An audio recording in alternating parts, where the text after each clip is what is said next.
Je suis Traoré Lunseni, chargé des cours de chimie dans les classes du secondaire, c'est-à-dire lycées et collèges.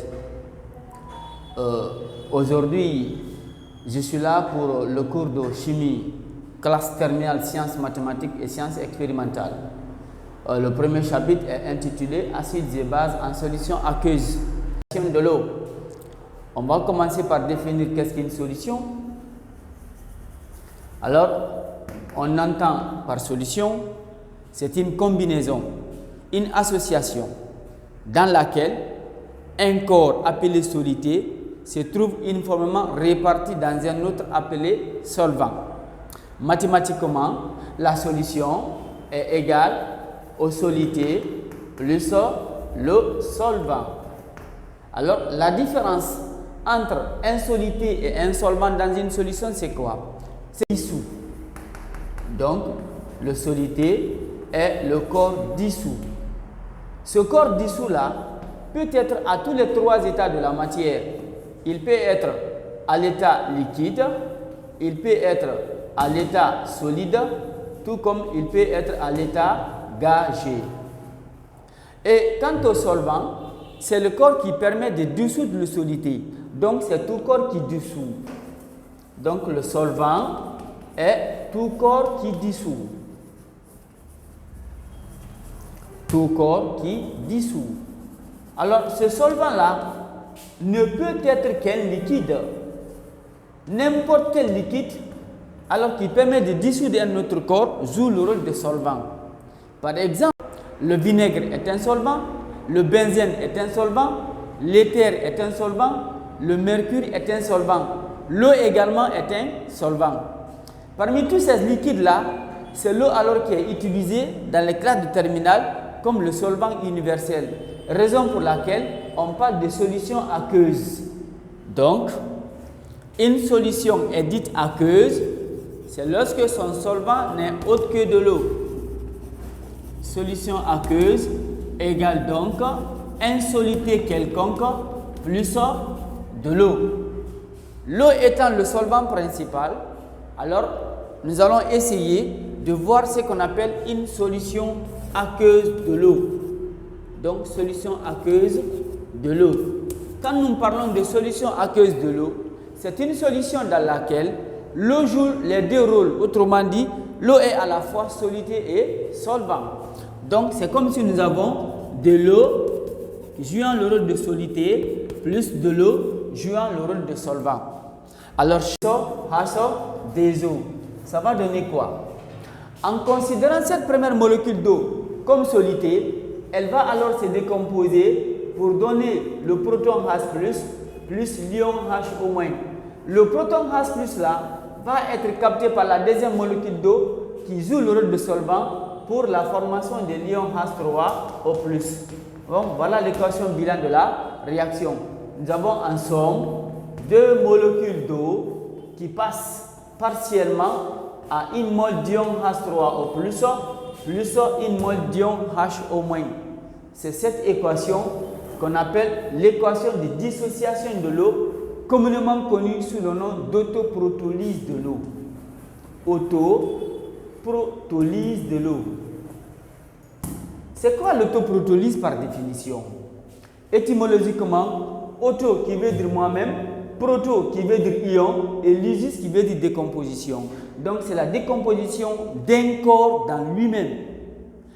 D'après le phénomène qui vient de se passer, c'est défini comme un échange de protons H+ entre deux molécules identiques. Donc l'autoprotolyse est un échange de protons H+ entre deux molécules identiques. Voilà la définition de l'autoprotolyse. Alors, cette équation d'autoprotolyse n'est pas seulement propre à l'eau. Il y a d'autres molécules qui peuvent subir alors la même réaction appelée autoprotolyse, telle que l'ammoniac. L'ammoniac, c'est NH3 plus NH3. Alors, en considérant également, cette fois-ci, la deuxième molécule d'ammoniac comme solité, elle va se décomposer pour donner le proton H+, plus l'ion NH2-. Ce proton H+ là, alors l'ion NH4+ plus NH2 moins. Et l'équation bilan va se résumer par cette expression: deux molécules d'ammoniac qui vont passer partiellement à une mole d'ion ammonium NH4+ et une mole d'ion amidure qui est NH2-. Il y a également l'éthanol qui peut jouer. L'éthanol, communément appelé alcool éthylique de formule C2H5OH plus C2H5OH peut également subir le même transfert de protons H+. Alors le H+ qui est là va venir ici, va être capté par la deuxième molécule. Donc on va avoir en résumé 2 fois C2H5OH qui va passer de façon partielle à C2H5OH2 plus le C2H5O-. C'est pour dire que cette équation d'autoprotolyse n'est pas seulement propre à l'eau. Il y a aussi d'autres molécules qui peuvent subir alors la même procédure. Alors de là, ionique de l'eau, produit ionique de l'eau. Alors mathématiquement, un produit c'est quoi? Le produit, c'est le résultat de la multiplication. Donc quand nous parlons du produit ionique de l'eau, on va parler du produit de la multiplication des ions alors provenant de l'eau. Autrement dit, le résultat de la multiplication des ions provenant de l'eau. Et dans l'autoprotolyse de l'eau, nous avons les deux ions H3+ et les ions HO-. Alors en faisant le produit de ces deux concentrations, qui va nous donner ici concentration de H3O+ fois la concentration de HO- qu'on appelle ion hydroxyde, ça doit être égal à une constante. Cette constante-là est notée KE. C'est KE-là, alors qui est le symbole du produit ionique de l'eau, qui signifie... Alors cette constante d'équilibre de l'eau est une grandeur qui n'a pas d'unité, mais aussi qui varie en fonction de la température. Donc KE n'a pas d'unité. KE n'a pas d'unité et varie en fonction de la température. Et varie en fonction de la température. Je vais dire quoi par là? Lorsque la température est grande, KE aussi va devenir grande. Lorsque la température est petite, KE aussi va devenir petite. Alors, à 25 degrés Celsius, par exemple, KE est égal à 1,0 fois 10 puissance moins 14. Et à la température Celsius, KE est égal à 2,4 fois 10 puissance moins 14. En regardant ces deux températures, 37 étant supérieur à 25, KE à 25 degrés Celsius doit être inférieur à KE à 37 degrés Celsius. Voilà un exemple qui prouve que KE est une grandeur non seulement qui n'a pas d'unité, mais aussi qui varie en fonction de la température. Donc, nous avons dit que le produit ionique de l'eau, c'est la concentration de H3O+, multipliée par la concentration de HO- qui doit être égale à une constante. Nous allons chercher la valeur de cette constante-là à 25 degrés Celsius. On nous dit que pour une solution qui est neutre, que cette solution contient autant d'ion hydronium H3+ que d'ion hydroxyde. Et qu'à cette température 25 degrés Celsius, le pH d'une solution neutre est égal à 7. Et la concentration de l'ion hydronium dans ce cas doit être égale à la concentration de l'ion hydroxyde qui soit égale à 10 puissance moins pH. Et le pH étant égal à 7, alors ça va être égal à 10 puissance moins 7. Donc la concentration de l'ion hydronium est égale à la concentration de l'ion hydroxyde qui soit égale à 10 puissance moins pH. Et à 25 degrés Celsius, pour une solution qui est neutre, le pH ici est égal à 7. En remplaçant l'ionique de l'eau va s'écrire à 25 degrés Celsius, la concentration de l'ion hydronium multipliée par la concentration de l'ion hydroxyde va être égale à 10 puissance moins 7 multiplié par 10 puissance moins 7 ce qui va être égal à 10 puissance moins 14. Donc en résumé, le produit ionique de l'eau à 25 degrés Celsius va être égal à 10 puissance moins 14. On a dit que c'est une grandeur qui n'a pas d'unité. Notre KE peut aussi être représenté par le PKE. Donc, pour des questions de commodité, le PKE est lié au KE par l'expression suivante. Donc, PKE égale à moins log de KE, ce qui implique que le KE va être égal à 10 puissance moins PKE. Le KE et le PKE également sont des grandeurs qui n'ont pas d'unité, mais qui varient en sens inverse. Donc, KE et PKE varient en sens inverse. Varient en sens inverse. Qu'est-ce que je veux dire par là? Si le KE augmente, le PKE va diminuer. Si le PKE aussi augmente, le KE va diminuer. Donc, KE grand, PKE devient petit. Le KE est petit, le PKE devient grand. C'est ce qui veut dire que ces deux grandeurs-là varient en sens inverse. Un log de KE. On va alors parler des propriétés alors du logarithme. Propriété du logarithme. Alors, il y a des logarithmes en mathématiques. Il y a ce qu'on appelle le logarithme décimal à décimal, dont la base est 10, et le logarithme népérien, alors dont la base est E. Le logarithme décimal, c'est ce logarithme-là qui est partagé par les chimistes et les mathématiciens. Et le logarithme népérien, qu'on appelle communément Hélène, ça c'est pour les mathématiciens. Alors de là, on va retenir les propriétés suivantes. Log à log de A moins log de B. Log de A fois B est égal à log de A plus log de B. Log de 1 sur A est égal à moins log de A. Log n est égal à n fois log de 10. Ou encore, log de A à la puissance n est égal à n log de A. Et il faut retenir que log de 1 égale à 0 et que log de 10 est égal à 1. Voilà ce qu'on appelle les propriétés. En nous servant de ces propriétés, nous devons être capables de calculer le PKE à 25 degrés Celsius. Donc, Celsius, le KE est égal à 10 puissance moins 14. Et nous avons défini le PKE comme moins log de KE. Alors, on va remplacer le PKE par 10 puissance moins 14 et le KE par 10 puissance moins 14 dans l'expression de PKE.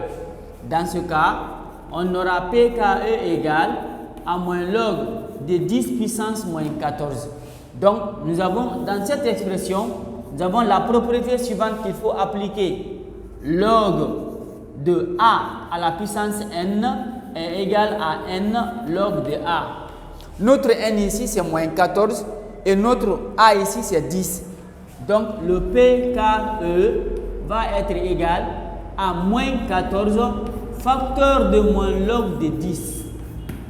Moins par moins, ça devient plus. On nous a dit tout de suite que log de 10 égale à 1. Donc, ça va être égal à 14 multiplié par 1 qui reste égal à 14. Donc, on va retenir qu'à 25 degrés Celsius, le PKE est égal à 14 et que le KE est égal à 10 puissance moins 14. Vous aider alors dans la résolution des exercices. Alors de là, il faut retenir que dans un exercice donné, si aucune température n'est signalée, ça veut dire que nous sommes à 25 degrés Celsius. Et si nous sommes à 25 degrés Celsius, KE est égal à 10 puissance moins 14 et le PKE est égal à 14. Si nous sommes à une autre température, on va aussi utiliser les constantes KE et PKE correspondantes à ces températures aussi. Et après, nous allons parler ici de la notion du pH. Notion de pH. Alors, de cette notion de pH, on dira que le pH signifie P qui veut dire potentiel, et H qui veut dire hydronium. Alors, le pH signifie potentiel d'hydronium. Ça veut dire quoi? C'est la quantité de l'ion H3+ qui se trouve dans une solution. La définition du pH. Alors, le pH est défini ou le négatif du logarithme décimal de la concentration de l'ion hydronium. Par définition donc, le pH est égal à moins log de la concentration de l'ion hydronium, qui est aussi égal au cologarithme décimal de la concentration de l'ion hydronium. Voilà la définition du pH. Mais pourquoi on n'utilise pas le cologarithme souvent? Parce que sur les machines à calculer, il n'y a pas le radical cologarithme. C'est le radical logarithme qui est à ce niveau. Voilà pourquoi nous nous limitons souvent alors à cette définition du pH qui nous dit que le pH est égal à moins log de la concentration de l'ion hydronium. Et cela implique que la concentration de l'ion hydronium est égale à 10 puissance moins pH et exprimée en mol par litre. Cette expression nous permet alors de calculer la concentration de l'ion hydronium dans une solution. Connaissant une solution alors, on va alors parler de la mesure du pH. Alors pour mesurer le pH d'une solution, il y a deux possibilités, c'est-à-dire qu'il y a deux méthodes. La première possibilité, autrement dit la première méthode, alors c'est l'utilisation d'un papier pH. Alors, on parle de papier pH. Le papier pH est une association d'indicateurs colorés, de telle sorte que quand nous le plongeons dans une solution et en le retirant, il y a alors un chiffre qui va être écrit sur le papier qui va définir le pH de la solution. Et la deuxième méthode ou la deuxième possibilité, c'est le pH mètre est un appareil électronique alors qui permet de mesurer le pH d'une solution. Entre les deux méthodes, quelle est la méthode la plus efficace? La méthode la plus efficace ici dépend alors de l'erreur commise lors de la mesure. Alors pour le papier pH, souvent l'erreur commise c'est 0,5 unités. Alors que pour le pH mètre, l'erreur commise ici c'est 0,1 unité. Qu'est-ce qu'on veut dire ici? C'est pour dire que pour un papier pH, si la valeur exacte du pH est égale à 10, le papier pH peut donner deux valeurs possibles. Soit ça diminue 10 de 0,5, donc 9,5, ou bien ça augmente 10 de 0,5, donc ça donne 10,5. Même pour le pH mètre, qui mesure avec une erreur approximative de 0,1 unité, si la valeur exacte est 10, soit il enlève 0,1, donc 9,1, ou bien il augmente de 0,1, donc 10,1. De ces deux mesures, alors la mesure qui est proche de 10, c'est la mesure effectuée par le pH mètre. Voilà pourquoi la méthode du pH mètre reste jusqu'à aujourd'hui alors la méthode la plus utilisée pour mesurer le pH d'une solution. Donc si nous sommes dans un exercice où on entend parler de la valeur du pH, cette valeur-là a été donnée en mesurant à l'aide d'un pH mètre.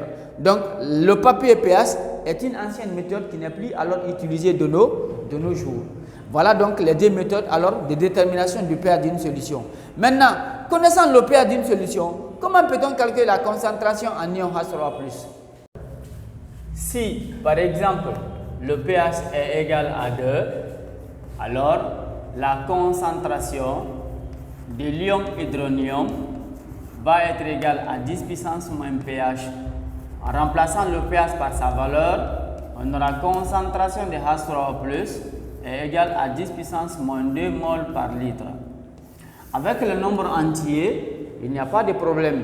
Mais si c'est un nombre décimal par exemple, tel que pH de la solution est égal à 2,5, là j'aurai la concentration de l'ion hydronium qui va être égale à 10 puissance moins 2,5. Alors je suis obligé de décomposer les 2,5. Je vais prendre ici le nombre entier naturel qui suit 2, c'est 3. Donc je dirais que la concentration de l'ion hydronium est égale à 10 puissance moins 3. Je vais enlever alors les 3 là dans 2,5, ce qui va faire 0,5. Donc j'aurai plus 0,5. Donc concentration de H3+ va être égale à 10 puissance moins 3 plus 0,5. Et mathématiquement, j'ai 10 à la puissance A plus B, ça va être égal à 10 à la puissance A multiplié par 10 à la puissance B. Donc, j'aurai ici 10 à la puissance moins 3 multiplié par 10 à la puissance 0,5. Et 10 à la puissance 0,5, c'est comme si j'ai 10 à la puissance 1 demi. Tout nombre élevé à la puissance 1 demi égale la racine carrée de ce nombre. Et racine carrée de 10 mathématiquement, alors on trouve égal à 3,16. Donc la concentration de l'ion hydronium H3+ devient égale à 3,16 fois 10 puissance moins 3 en mol par litre. Je prends un autre exemple, pH égale à 5,4. Dans ce cas, j'aurai concentration égale à 10 puissance moins 5,4. 10 puissance moins 5,4. Je vais alors décomposer le moins 5,4. Ce qui va me donner ici à 10 à la puissance moins 6 plus, je fais la différence entre 6 et 5,4. Donc ce qui va donner 0,6 ici. Alors, j'aurai concentration de l'ion hydronium qui va être égale. J'ai également la forme 10 à la puissance A plus B. C'est 10 à la puissance A fois 10 à la puissance B. Ce qui va être égal à 10 à la puissance moins 6 multiplié par 10 à la puissance 0,6. Et 10 à la puissance 0,6, alors ce qui va être égal à 4. Donc la concentration de l'ion hydronium va être égale ici à 10 à 4 fois 10 à la puissance moins 6 en mol par litre. Voilà, avec le nombre décimaux, comment on peut déterminer la concentration de l'ion hydronium dans une solution.